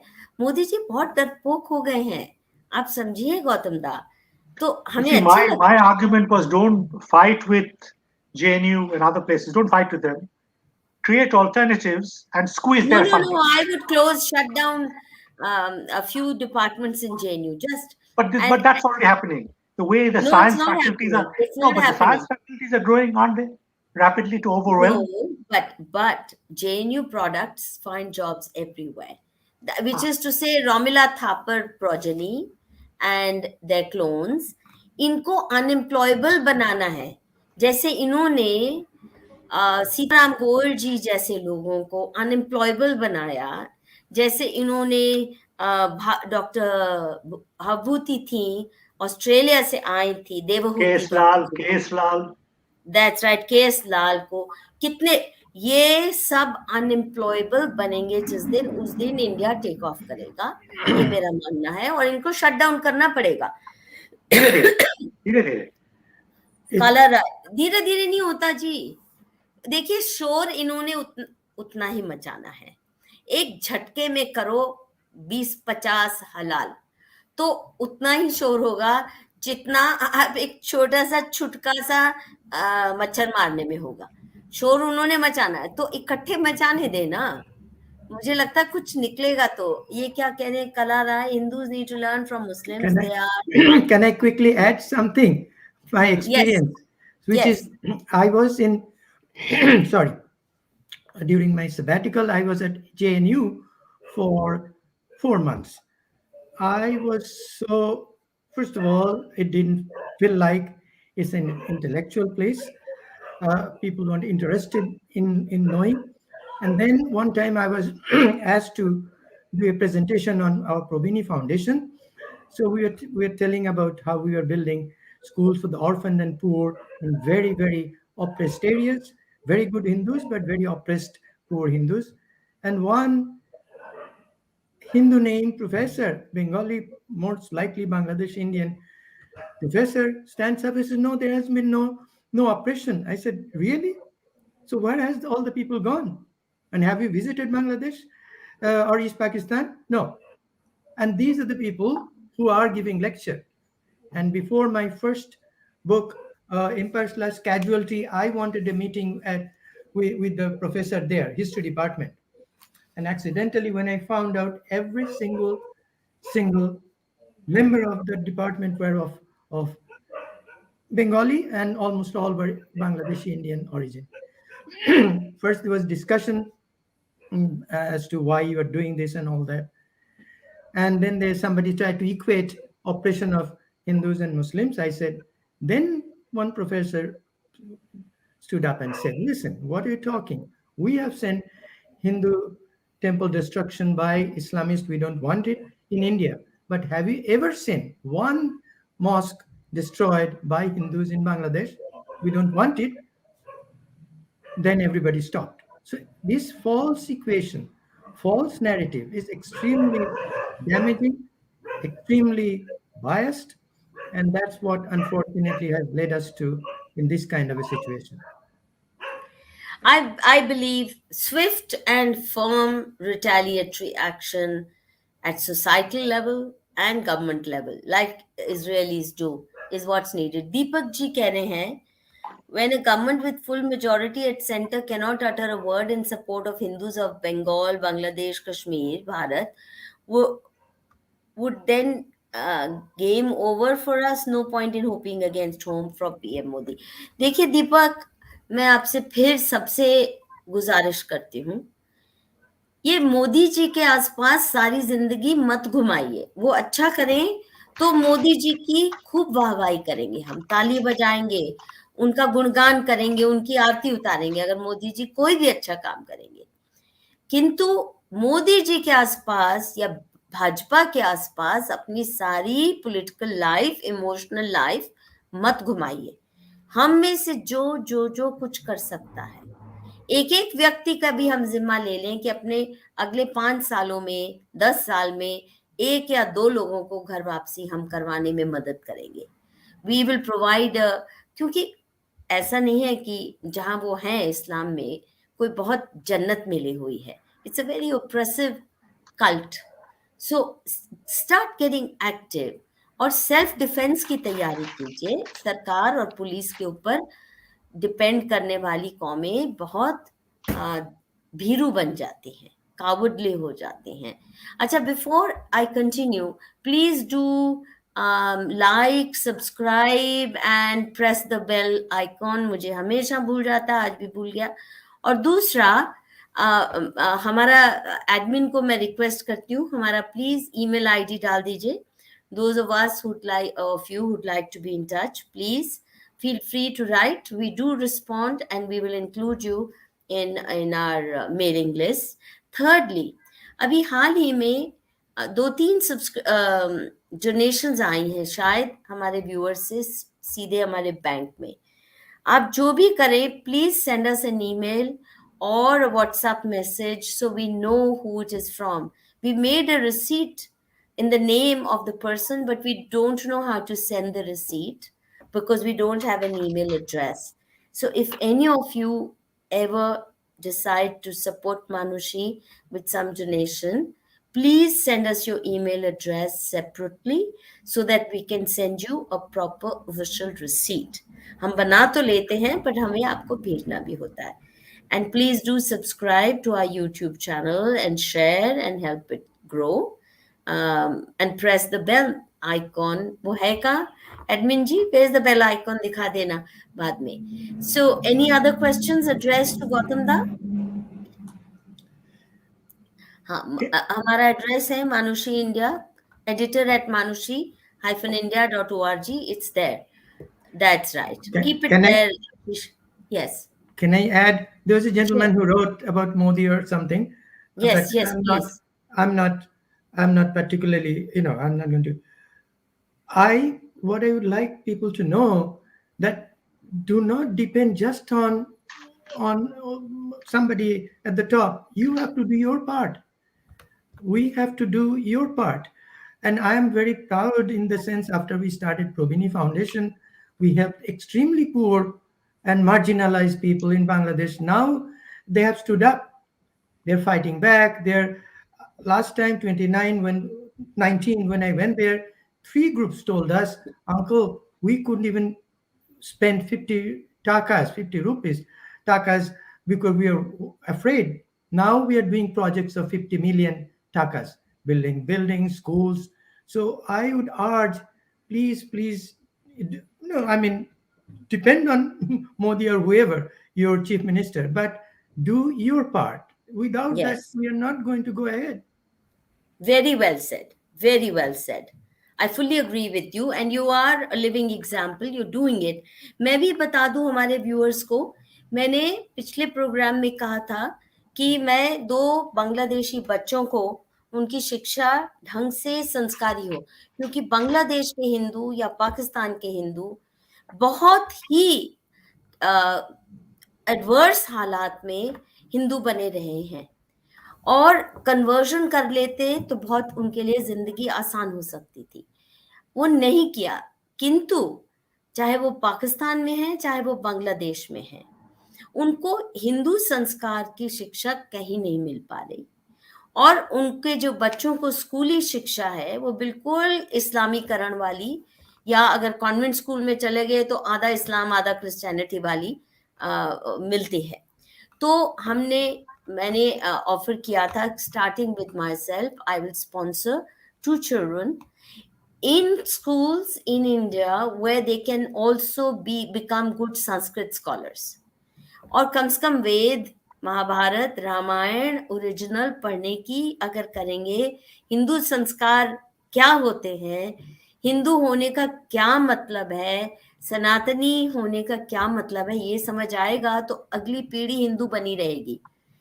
इस देश में भी जो हमारी सरकारी शिक्षा है वो इतनी डीरैसिनेटेड है कि किसी को समझ ही नहीं आता कि क्या फर्क पड़ता है. सभी बोलते हैं सब एक ही है, भगवान एक ही है, ईश्वर अल्लाह तेरो नाम, they all same, God and Ishwar are same. ऐसा नहीं है और फर्क क्या है वो समझना जरूरी है. और इसलिए 2 बच्चों का नाम मेरे पास आ गया है और मैंने साउथ में एक अच्छा हॉस्टल का है जहां संस्कृत की भी अच्छी शिक्षा वो चल रहा है, प्रावधान शुरू हो रहा है. तो मैं अपने से ही हर चीज शुरू करना चाहती हूँ और अगर हुआ तो हो सकता और भी लोग इसमें जुड़ जाएं. सो बट अभी तो शुरुआत की है, 2 बच्चे आइडेंटिफाई हो गए हैं और हो सकता है कि अगले 1-2 महीने में कोशिश करूंगी अगले 1-2 महीने में उनका हिंदुस्तान में आके ऐसी जगह वो बच्चे शिक्षा प्राप्त कर सकें कि वो सही में सनातनी संस्कार और संस्कृत के स्कॉलर तो बन सकें कम से कम. तभी तो हमारी हिंदू परंपरा, सनातनी परंपरा जिंदा रहेगी. Gautam, what do you think about this small, tiny token initiative? I think all of us who can take such an initiative should reach out. It is not a very costly affair, I don't think. But of course, it would be best if a global fund could be set up with people donating small sum of money so that this program, this very worthwhile program, could be extended to many more children. Good idea. That would be good, a global fund where hundreds of such kids can eventually take advantage. That would be a very good idea. But I'm also trying to pick up two Pakistani Hindu refugees, सबको two kids from there. No, this is for me a personal experiment कि बिल्कुल दो वहां this से is a दो very यहाँ good thing. से, और Very. उनको ऐसी शिक्षा जो हमें भी नहीं मिली, हम भी तो डीरैसिनेटेड थे और हमें भी शिक्षा तो वही मिली थी, अब वो आगे वाली पीढ़ियों को न मिले, इसका हमें इंतजाम. Doctor Dastidar, what do you think of this small initiative that I'm trying to take? I don't think it is small. For me, it's really, really great. If there were people like you, India has 1.3 billion people. If there were even 100 people like you, many of the things could have been reversed in not just in India, but also in Bangladesh and Pakistan. That is, I've been to Pakistan, even Hindus at the airport, Lahore airport, somebody saw my wife wearing sari, a Hindu lady, we didn't know Hindu, runs and says, "Oh, you're Hindu. Can I ask you this thing?" Fill out the passport and all that. So I mean, what you're saying, it's really more than great. I don't have words, as you can see. Absolutely. If people came forward like you, things, and as I said, I myself have seen this really revolutionary change in spite of during this pogrom, some of the schools we are helping, and then we sent in some money, went to the people whose homes are completely burned down. Okay, so if you have children, you know, the one requirement that this institution has, once things get formalized, I'll announce the name of the institution also. Sure. They run very good gurukuls with contemporary education as well as Sanskrit scholarship. Now, what I want to ask you is, in case there are children whose education you're already supporting, अगर कोई बच्चे हैं और आप भी उनको ऐसे भेजना चाहते हैं, तो हम उसका भी कर सकते हैं इंतजाम, क्योंकि केवल शिक्षा काफी नहीं है. हम सबको शिक्षा मिली, पर डीरैसिनेटेड, हमें कोई संस्कारी शिक्षा नहीं दी गई, और हमारे परिवार के बच्चे भी आज आधे से ज्यादा मकौले पुत्र, आधे से ज्यादा उनको पता ही नहीं इस्लाम, मुसलमान होने में, ईसाई होने में या हिंदू होने में फर्क क्या है. कम से कम कन्वर्ट हो तो इन्फॉर्म चॉइस तो हो, वो भी नहीं है.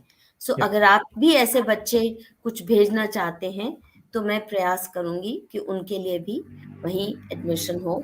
और ये दो बच्चों जिसका नाम मेरे पास आया है, मैं कोशिश करूंगी कि वो, उनके माँ बाप पासपोर्ट वगैरह सब तो वो तैयार करके बैठे, तो जितना जल्दी होगा मैं कोशिश करूंगी कि वो यहाँ पहुंच जाए. और मैंने 2 पाकिस्तान के बच्चे भी, उनकी शिक्षा का भी मैंने तय किया है, मुझे सपोर्ट करना है, वो भी संस्कृत स्कॉलर बने. हालांकि वहाँ बहुत ही बुरे हालात में रहे हैं, शिक्षित भी नहीं, वहाँ तो वो नॉर्मल शिक्षा भी नहीं मिली पाकिस्तान में तो उन्हें.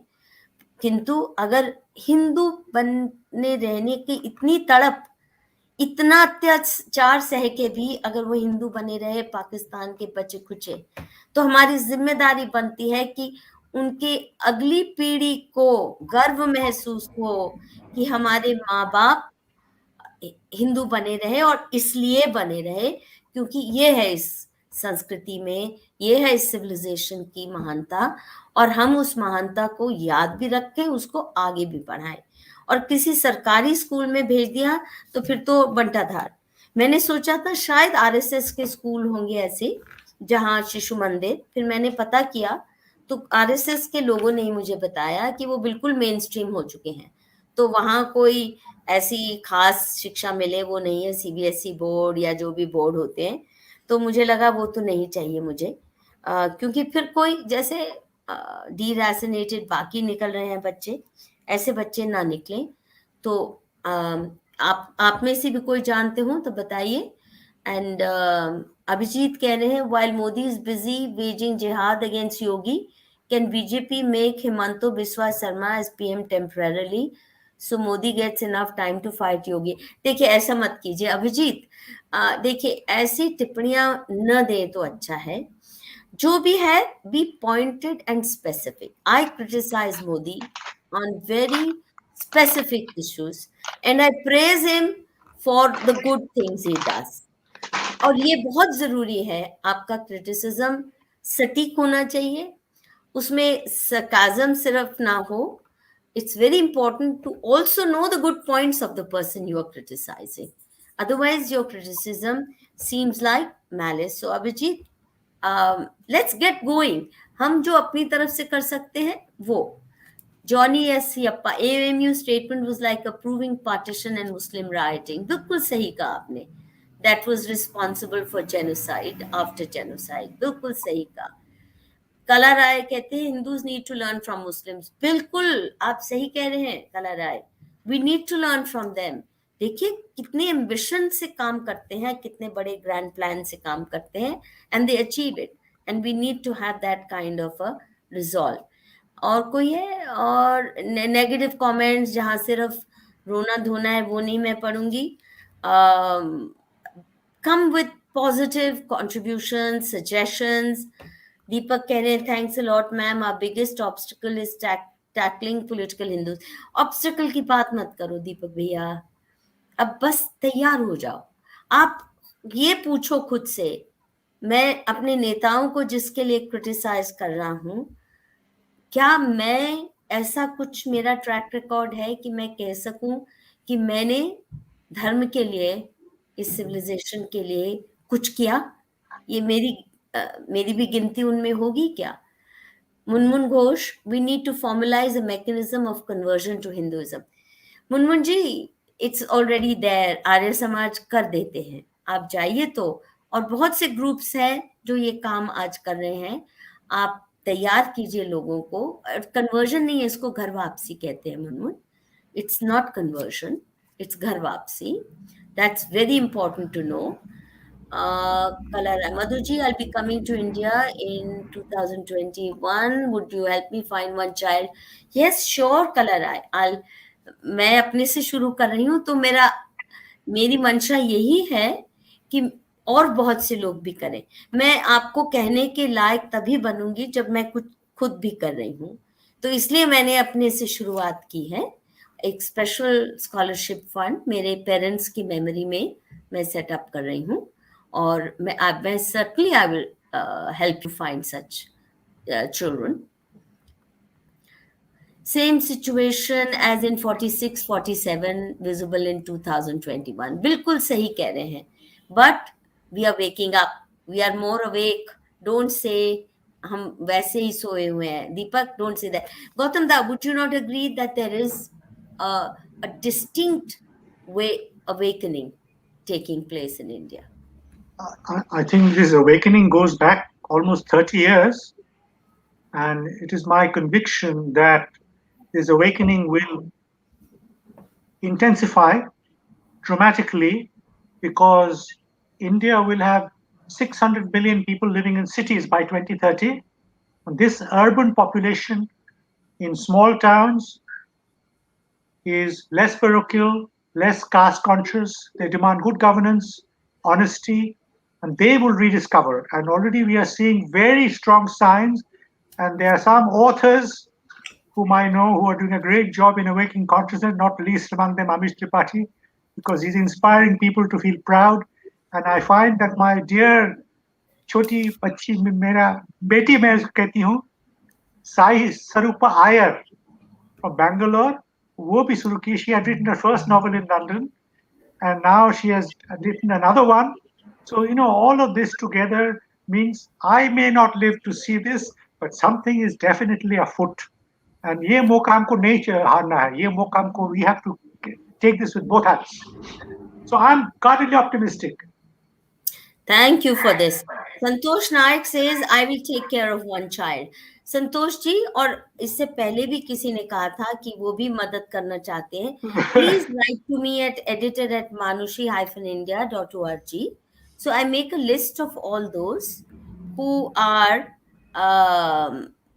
who are willing to support education that is sanskari, including Sanskrit scholarship along with regular education. Kala Rai says, Madhuji, you will have to help to find genuine kids needs help. हाँ वो तो करना पड़ेगा कला राय जी, मेहनत तो करनी पड़ेगी, सही बच्चे मिल जाएं और निमित्त कम कर रहे हैं, doing great job for rehabilitation of Pakistani Hindus. वो सही कह रहे हैं, पर देखिए हालत बहुत खराब है उन कैंप्स की। आप जाइए, देख के आइए। कम से कम जैसे घर रोहिंग्या मुस्लिम्स को जम्मू में रातों रात बना दिए पीडीपी सरकार ने, बीजेपी सरकार ने, वैसे तो घर होने चाहिए आज पाकिस्तान के रेफ्यूजीज की। आप उनके घर देखिए, उनकी फिल्म भी है पाकिस्तान के हिंदू रेफ्यूजीज पे, दिल्ली में है, चाहे वो राजस्थान में है, बदहाली में है। तो मैं उस दिन मानूंगी कि उनके लिए रिहैबिलिटेशन का कुछ हो रहा है जब वो पूरे ढंग के शानो शौकत के साथ प्रॉपर घरों में रहेंगे। ये नहीं कि झुग्गियों में यहाँ आके रहें। अगर यहाँ झुग्गियों में ही रहना है तो फिर क्या हमने उनको दिया। और दूसरा, अभी आपने देखा सरकार उनको जमीन भी देने को तैयार नहीं है, तो सरकार का भी दिमाग चाटना पड़ेगा हमें।